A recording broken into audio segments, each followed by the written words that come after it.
Hola, buenas tardes, ¿qué tal amigos de CAD, Frecuencia CAD? Es un gusto estar con ustedes aquí nuevamente en este programa Ecos de la Historia. Pero antes de comenzar, tenemos un mensaje que nos puedan ayudar, por favor. Es para el compañero Richard, que es parte de la comunidad aquí de CAD y está atorado en Bélgica. Él se encarga de proporcionar la cultura mexicana. Está allá y está varado. Necesita apoyo económico. Los datos están en pantalla. Les agradeceríamos muchísimo su colaboración. Esperemos que así sea y poder ayudar a este compañero Richard Dallier allá en Bélgica. Muchas gracias. Pues comenzamos con nuestro tema de Ecos de la Historia, Napoleón Bonaparte.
Un personaje que por sí solo, al mencionarlo, nos vienen a la mente muchas cosas, películas, novelas, La Guerra y la Paz, León Tolstoy, muchas cosas que tenemos en relación a Napoleón. Nos viene de inmediato París, Francia. Y antes de comenzar con el tema, para nuestros seguidores en Twitter, está el Twitter Historia Universal, que es @tweet con una W, tweet una sola T, _historia. Y está la pregunta, ¿qué define mejor a Napoleón Bonaparte? ¿Fue un gran emperador, un gran estratega, cambió al mundo o fue un oportunista?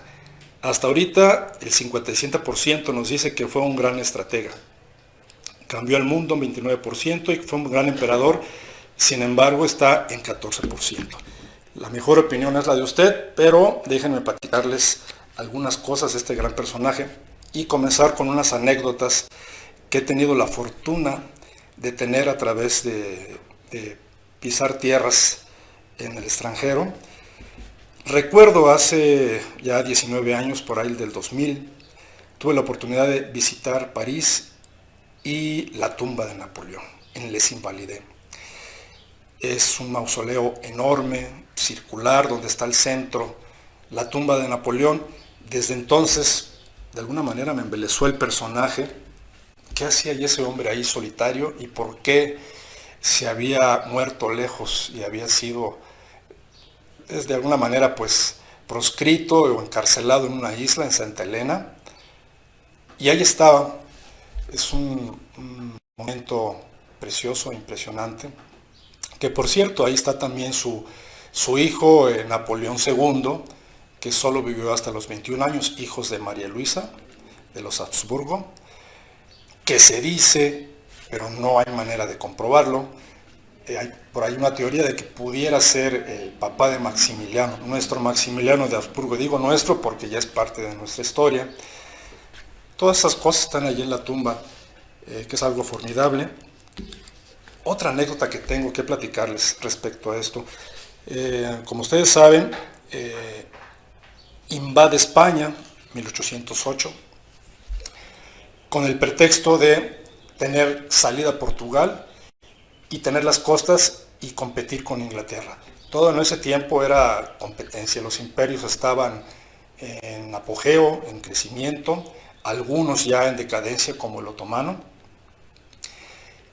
Pero Goya, cuando invaden España, invaden Madrid, y ellos llaman la Guerra de la Independencia el 2 y el 3 de mayo, y hay un cuadro muy poco conocido de Goya tal vez, los más conocidos son los retratos de los reyes, etc. Hay un cuadro que es una alegoría a la Villa de Madrid, encargado por José Bonaparte, que en ese tiempo, en ese momento, era el rey impuesto por Napoleón. Caminando por la calle de Fuencarral, bueno, la calle de Fuencarral deriva de la Gran Vía, y es una zona altamente comercial, y sin saber que estaba ahí el Museo Municipal en dicha calle, pues tuve la oportunidad de entrar. Estaba en reparación y me encontré con este hermoso cuadro. Yo pensaba que pensaría, ¿no? Que debería estar en el Museo del Prado, pero no, sigue ahí, tuve la fortuna de verlo y es un hermoso cuadro. Y la historia que tiene este cuadro también es interesante. Ahí estaba primero José Bonaparte. En una parte del cuadro, a la derecha del cuadro visto de frente, ustedes lo pueden buscar, así como la alegoría de la Vía de Madrid para que lo ubiquen. Estaba el retrato de José Bonaparte. Sir Goya hasta ese momento pues había cooperado de alguna manera con la ocupación, en ese sentido como artista, pues lo que le solicitaban. Y una vez que salen los franceses, que salen los franceses, quitan la foto de José, bueno, la foto no, el dibujo de José Bonaparte y ponen el 2 de mayo. Y después nuevamente lo vuelven a poner porque vuelven a ocupar y así hasta que ya queda como lo conocemos ahora. Y bueno, una gran fortuna que tuve de conocer ese cuadro. Y otro cuadro en Viena, en el Belvedere, en el museo, un hermoso museo por cierto. Ahí está la pintura de Napoleón cruzando los Alpes. Seguramente lo conocen y es del pintor especial para el imperio ya de Napoleón, que es Jacques-Louis David. Y hace el cuadro de Cruzando los Alpes, que por cierto, ese caballo no era un caballo, era una mula. Entonces, obviamente, los pintores van de engrandecer siempre a los monarcas, a los reyes, y les daban una vida, ¿no? Con su cara y con todo, para que salieran mejor. Entonces, Jacques-Louis David dibuja este cuadro, y hay cinco versiones, de tal manera que esta es la versión de 1803 que estaba en Milán y después es confiscada por los austriacos, después de que termina el periodo de ocupación francesa, y ahí se quedan. Cuando yo lo vi dije, bueno, ¿qué hace este cuadro? Yo no sabía, desconocía que habían 5 versiones.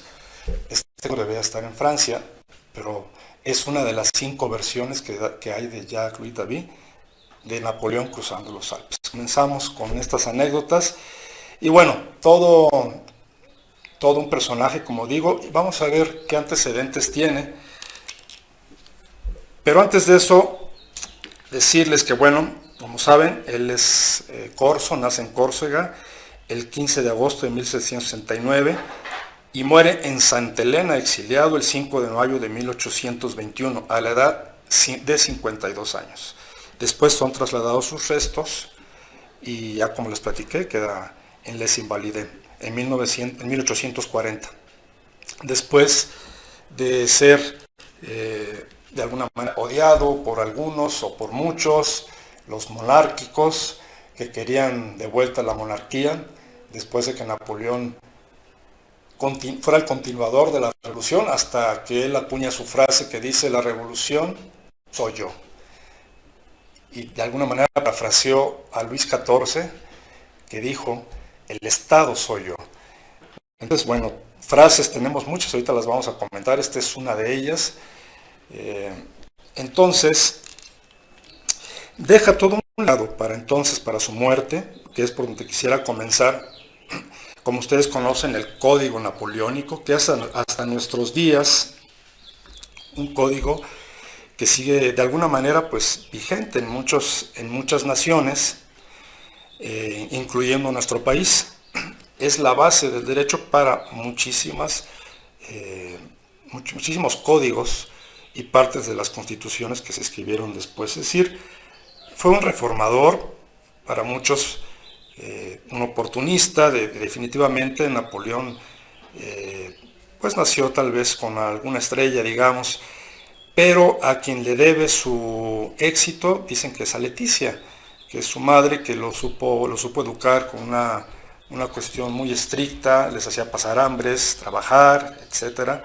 Y quizás a eso se deba su gran carácter que tuvo después.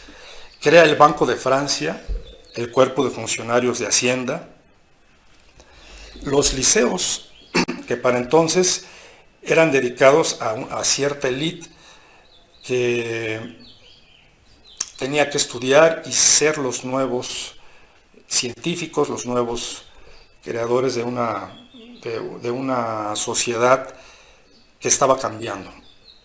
La universidad y la Legión de Honor. La Legión de Honor, que actualmente pues se da para artistas, escritores. Recordemos a Carlos Fuentes, recibió la Legión de Honor, uno de nuestros grandes escritores que lo reciben. El Código Civil, la Cartilla Obrera, que es el antecedente del Seguro Social. Esto es algo que hay que apreciar mucho.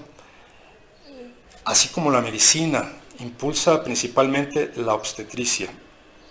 Todas esas cosas de repente que vemos con los personajes y que nos vamos mucho a lo que es las guerras, a todo lo que envolvió, o tal vez a los amores que tuvo, que nos despierta mucha curiosidad.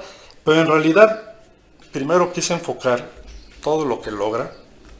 Y claro, va a tener sus defectos y va a tener muchísimas cosas que, como todo poder o como toda gente en el poder, siempre va a cambiarnos.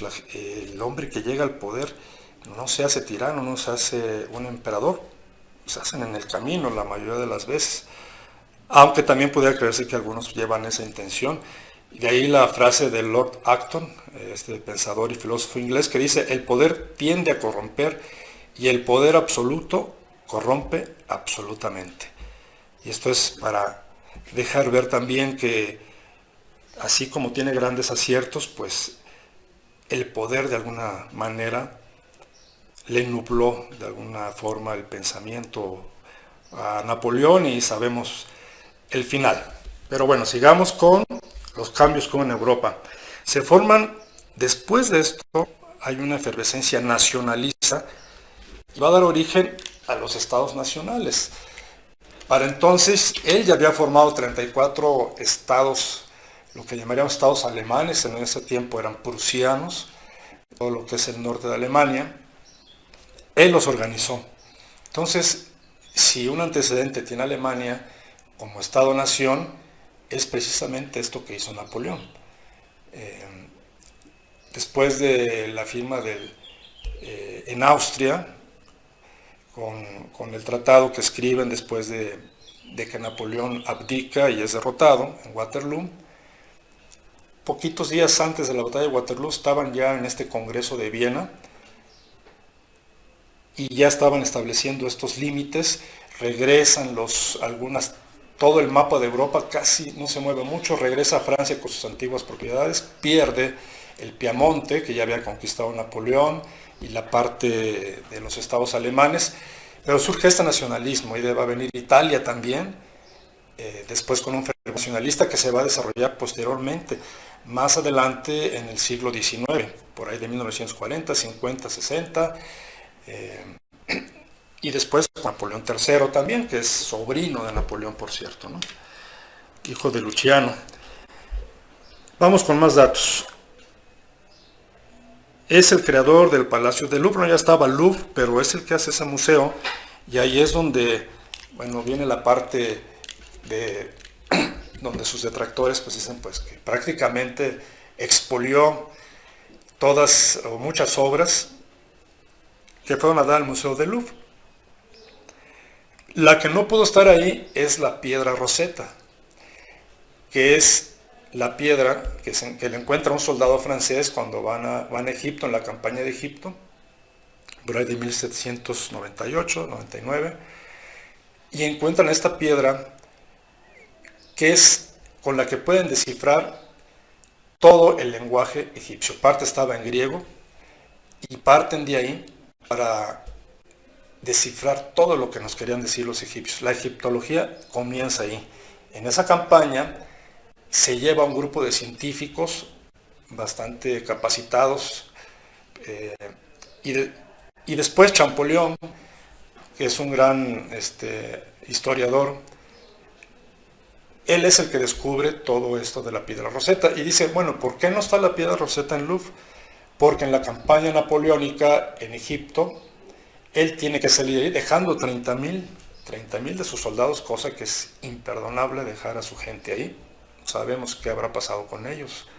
Muchos habrán muerto quizás a manos de, simplemente por las condiciones climáticas que no estaban acostumbradas, etc. Pero la piedra Rosetta está en el Museo de Londres, el Museo Británico de Londres, que también he tenido oportunidad de ver ahí. Es la pieza más visitada del museo. En 1801 llegan los ingleses y la tienen que entregar. Hay un acuerdo porque ya los tenían controlados los ingleses en ese momento, en esa zona, y a cambio de un tratado entregan la piedra Rosetta, y es por eso que no está ahí. Pero el Museo del Louvre tiene muchísimas piezas de parte de todo lo que fue llevándose. Se dice que parte de la Puerta de Brandenburgo también, de Berlín, está ahí. Yo en lo personal no recuerdo haberla visto, pero sé que está ahí. Algo muy interesante. En aquellos tiempos se hablaba mucho, como ahora también, de las conspiraciones, y se decía que era antisemita, que existía había ya un antisemitismo, un movimiento antijudío en aquel momento en Francia. Sin embargo, Napoleón les da su apoyo y evita esta, de alguna manera decir, discriminación, incluso a sus gentes de alto, digamos, nivel religioso. Les vuelve a dar, les da un sueldo. Igual a la Iglesia Católica les regresa sus privilegios que había perdido con la Revolución Francesa.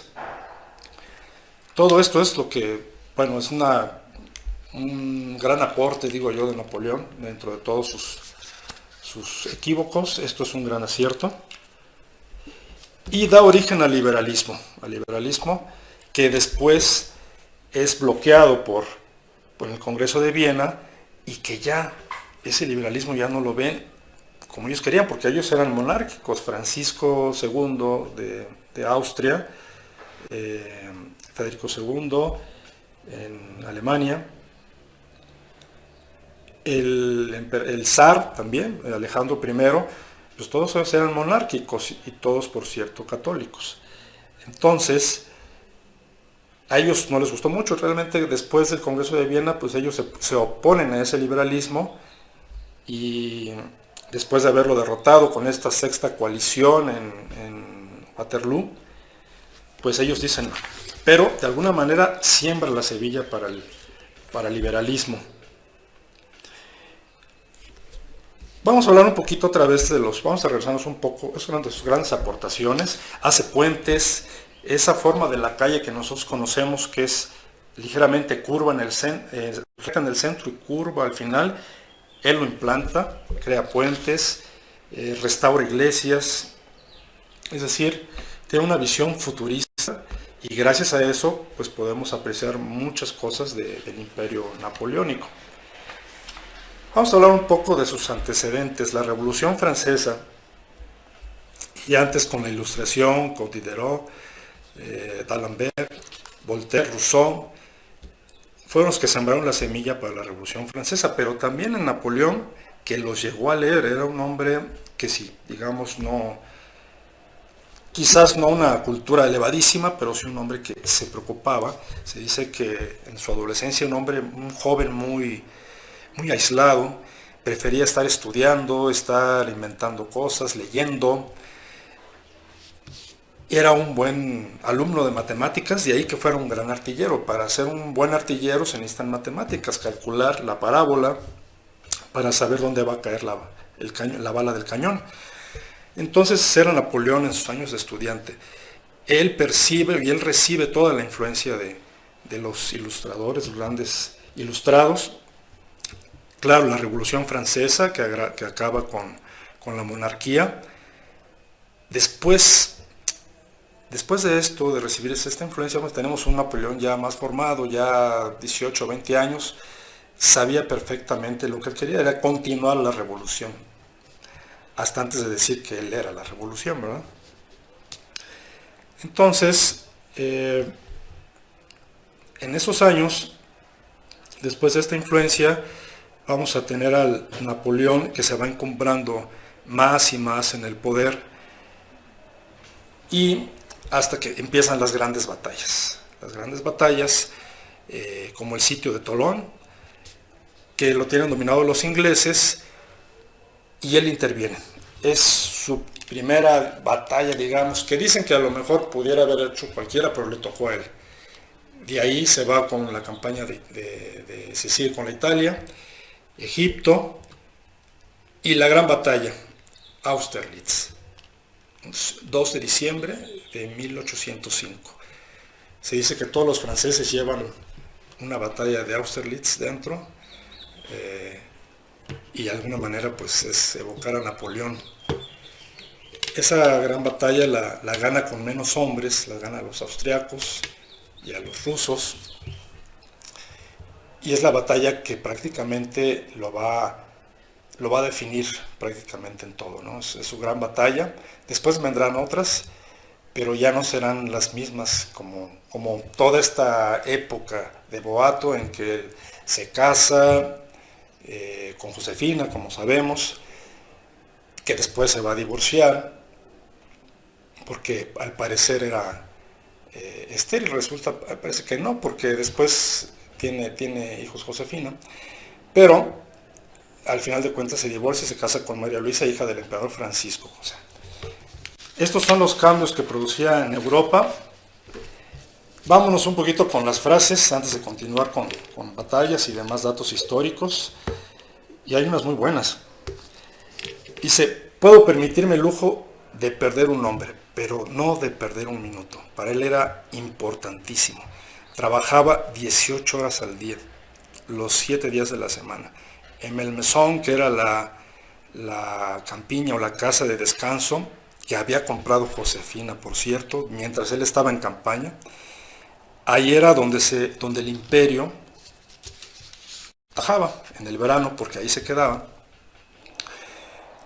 Entonces nos da idea de un hombre muy activo, igual que cuando andaba en campaña, andaba de un lado para otro, él mismo disparaba los cañones, se enfrentaba, y curiosamente solo es herido un par de veces en toda su carrera, esos 20 años de guerras napoleónicas. Decía también, ¿qué significan 1.000.000 de muertos comparados con uno como yo? Y ahí dejamos ver la vanidad del ser humano.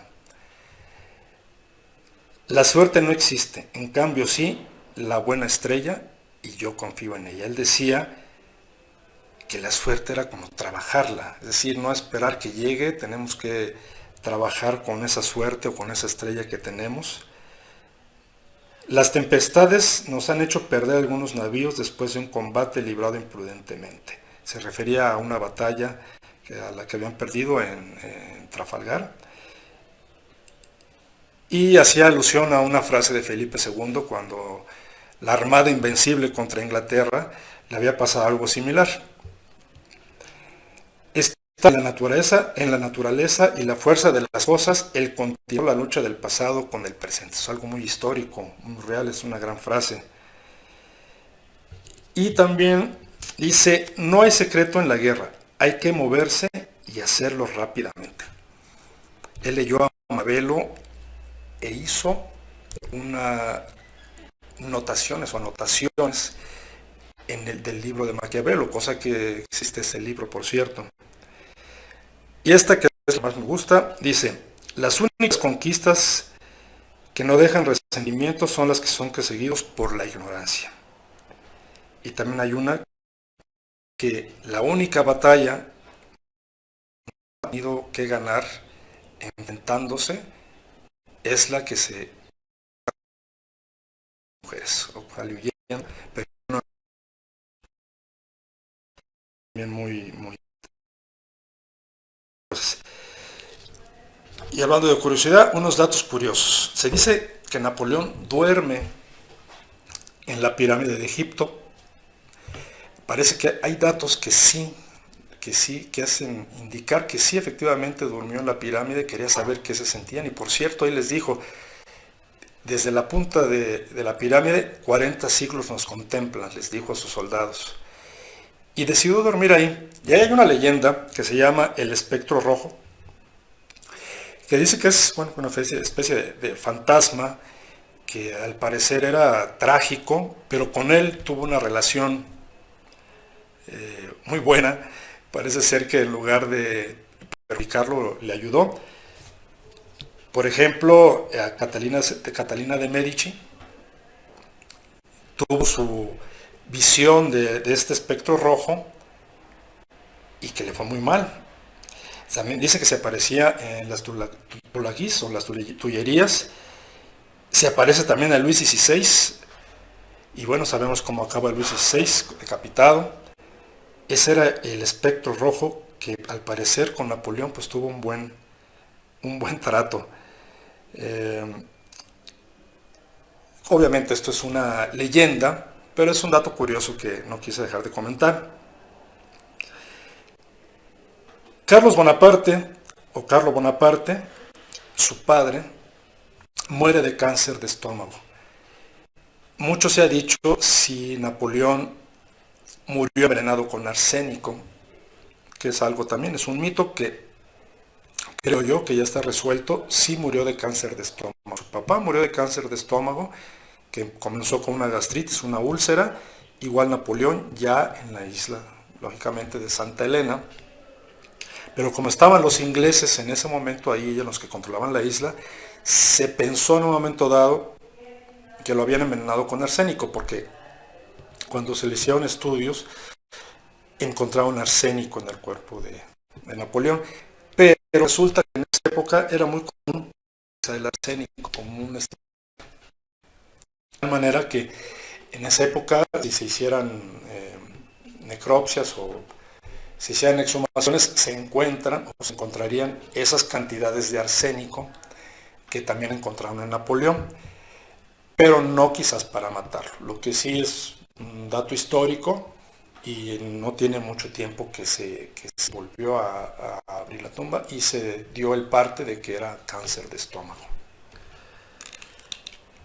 Entonces el mito del envenenamiento. Los grandes pensadores de la época se sintieron atraídos por él, Beethoven, Hegel, Goethe. ¿Y qué pasa con Beethoven? Le dedica la Heroica, una sinfonía que la pueden escuchar también, la buscan, la Heroica, se la dedica con gran fervor. Pues estamos hablando de 1803, por aquellos años, cuando todavía no se hacía emperador. Después que Napoleón él mismo se autonombra emperador, Beethoven le retira la dedicatoria, pero en realidad fue escrita para él. Entonces ese era Napoleón el que atraía, y también pues sus enemigos eran sus mejores detractores y que tenían una muy buena opinión de él, pero en contra, ¿no?, de lo que ellos padecían. Claro, los demás países, los demás imperios, los ingleses, nunca pudo con los ingleses Napoleón, hay que decirlo. Se dice que pensaba pasar un túnel debajo del Canal de la Mancha como actualmente existe ese tren que viaja de Francia a Londres. Pero en realidad nunca les pudo ganar, nunca pudo con ellos.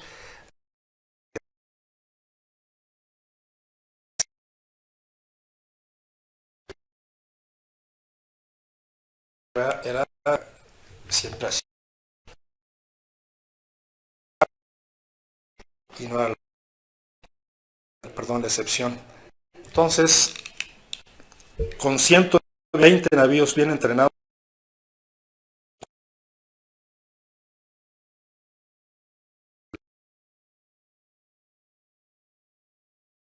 el almirante Nel,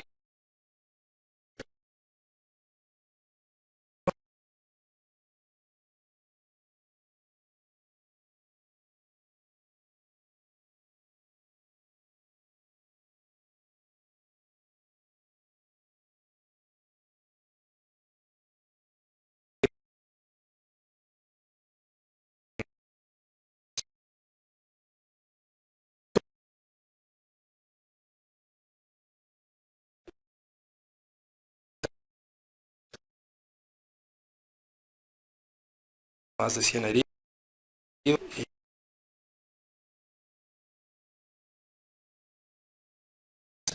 para poderlo eliminar. Ya como decíamos, Josefina Bernet, que había sido no es esposa del general Bernet. Para entonces tenía 32 años, él tendría a la sazón unos 27, 28 años, y fue su gran amor hasta que decidió que tenía un heredero, que si ella no se lo daba, pues tenía que haber alguien, ¿no? Y es cuando el emperador Francisco del Imperio Húngaro no le queda de Luisa. Se casa con María Luisa, tiene un hijo, el Aguilucho,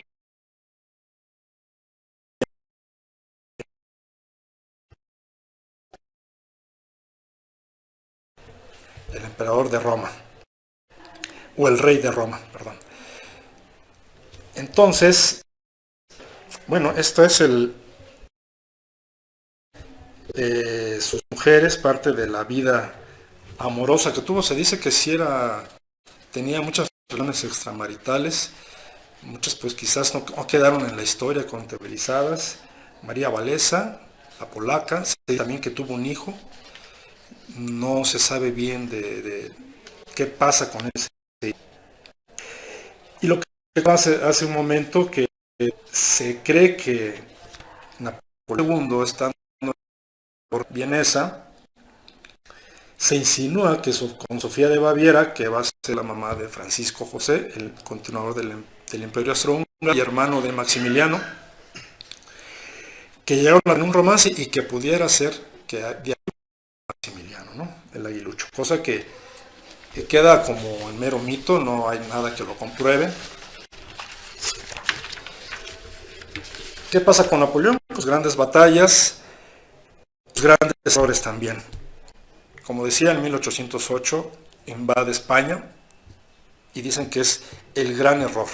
¿Por qué? Porque se gasta dinero, se gasta tropas, muchísima tropa muere ahí y fue una guerra sin frutos realmente. Y ahí encuentra su talón de Aquiles, que es el duque de Wellington. Quisiera prácticamente de un general también, que llegó a tener también puestos importantes en el gobierno inglés, llegó a ser primer ministro con Jorge IV. Wellington es el que ayuda a las tropas españolas y es el que prácticamente los derrota, y es cuando dejan y vuelven la monarquía a España. Y regresando un poquito a todos los efectos que tuvo Napoleón en el mundo, pues no estamos exentos. Sabemos que cuando en 1808 ocupa España, les llega la noticia aquí a México y es cuando hay un encono un icono social de los criollos, que bueno, ¿por qué vamos a ser gobernados por los franceses? Por Pepe Botés.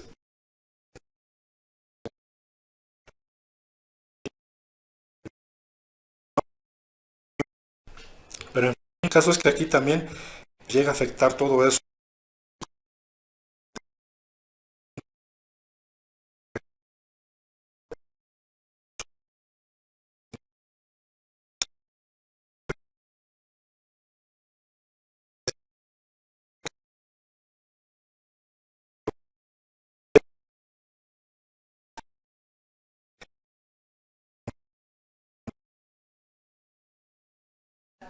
de Carlos IV. Entonces aquí también pues nos llegó a afectar en el colapso de Napoleón, los derrotan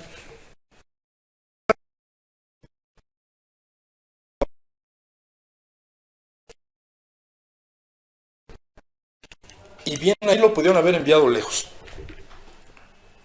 Pero el zar Alejandro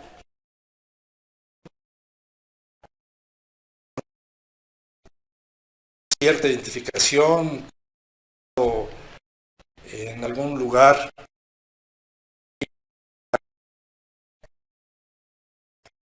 llevaban muy bien y le caía muy bien Napoleón, entonces él se opuso a que lo llevaran a otro lado y él es el que escoge él dice en Elba.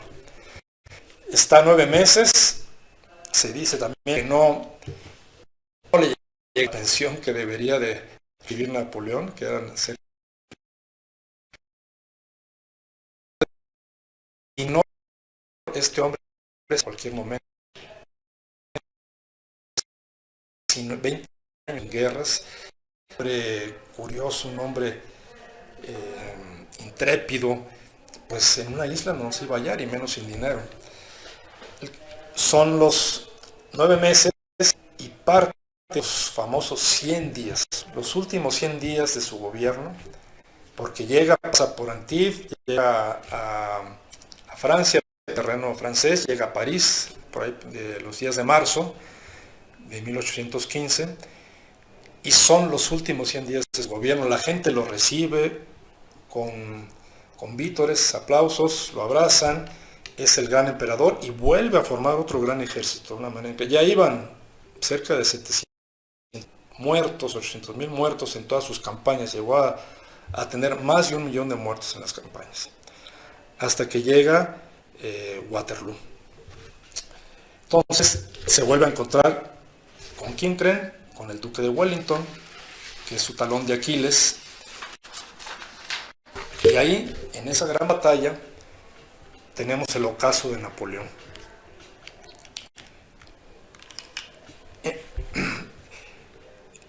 Se rinde, tiene que abdicar y ahora sí es enviado a la isla de Santa Elena, donde muere el 5 de mayo de 1921. 6 años, que es donde escribe sus memorias, y ese libro, por cierto, existe. También es interesante, sería interesante leerlo. Y después, como decía, sus restos fueron tratados a les invalidez. Vamos a ver la estadística, cómo va. La mayoría sigue pensando que fue un gran estratega, también yo lo pienso. Fue un gran emperador, un 14%, no ha cambiado, cambió el mundo 29%. Yo tengo mi opinión, yo creo que fue en parte de las tres. Fue un gran emperador, si bien claro, como todo hombre en el poder, como decíamos al principio, pues corrompe, el poder corrompe a todos, y él no fue la excepción. Pero también fue un hombre que hizo grandes cambios, y que estamos todavía viéndolos en nuestros días.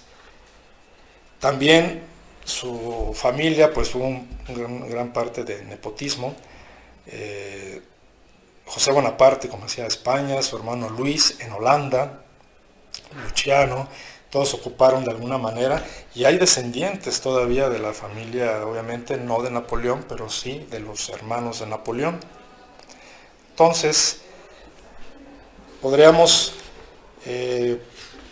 como conclusión, decir que sí es un hombre que cambia el mundo, un hombre que produce grandes cambios y que le debemos muchas cosas, y que vaya, bueno, también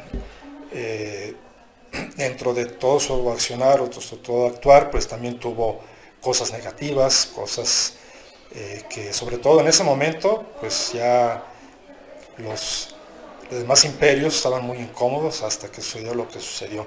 Pero antes de terminar, déjenme platicarles unos personajes que se me estaban pasando. Talleyrand y Joseph Fouché eran prácticamente dos camaleones de la política, dos hombres que sin ellos no hubieran pasado muchísimas cosas desde la Revolución Francesa. Se fueron, Fouché estuvo a punto de pasar por la guillotina y se escapa del Termidor, que es cuando Robespierre pierde la cabeza, gracias a su habilidad que tenía como hombre animal político, como dice Aristóteles. Pero Talleyrand es un hombre que muy interesante, defiende los intereses de Francia en la derrota de Napoleón. Metternich es el austriaco también que tiene una gran función en esta parte y logra un equilibrio, y es como va a quedar Europa definida después de estas guerras napoleónicas. Talleyrand tenía una gran habilidad para atravesar los sucesivos regímenes políticos. Pasó desde la revolución, pasó por el terror de Robespierre, el directorio, después se acomoda con Napoleón, y es un paradigma, digamos, del oportunista e inteligente, que pasa 40 años en la diplomacia. Son de los grandes hombres que tiene ahí Napoleón. Fouché, Stefan Zweig le dedica en grandes momentos de la humanidad, que es un libro maravilloso. Dedica un libro, todo dedicado a Fouché. Todo un análisis de todo lo que hizo, cómo se fue transformando, cómo se escapaba de la muerte, cómo podía realizar la matanza de Lyon en Francia. Era un hombre perverso, digamos. Murat, su gran general. Otro general, Grouchy, que se dice que fue, de alguna manera, quieren ver allí el culpable de la derrota de Waterloo, porque no llegó a tiempo, siguió las órdenes de Napoleón, que tenía que seguir a los prusianos. Los prusianos le dan la vuelta, llegan a apoyar a Wellington, y Grouchy nunca se da cuenta, nunca llega, nunca piensa que si no aparecían los prusianos, pues tenía que regresar, y tal vez hubiera sido otro final, por lo menos en ese momento, ¿no? El almirante Nelson, otro de los, no es de los contrarios, pero forma parte de toda la historia de Napoleón, de los generales que atacaron a Napoleón, y el duque de Wellington. Y creo que estamos llegando ya casi al final. Y bueno, esto lo había hecho al principio, pero recordemos un poquito las efemérides del día de hoy. Un día como hoy nace Benito Juárez. En 1933 aparece la República de Weimar y comienza el Tercer Reich. Y algo curioso, un día como hoy un incendio destruye Nueva Orleans. Y Nueva Orleans forma parte también de la historia de Napoleón, porque es vendida a la Unión Americana, a los Estados Unidos, por 15 millones de dólares. Escuchen, 15 millones de dólares. En ese momento, en 1803, es cuando él vende la Luisiana.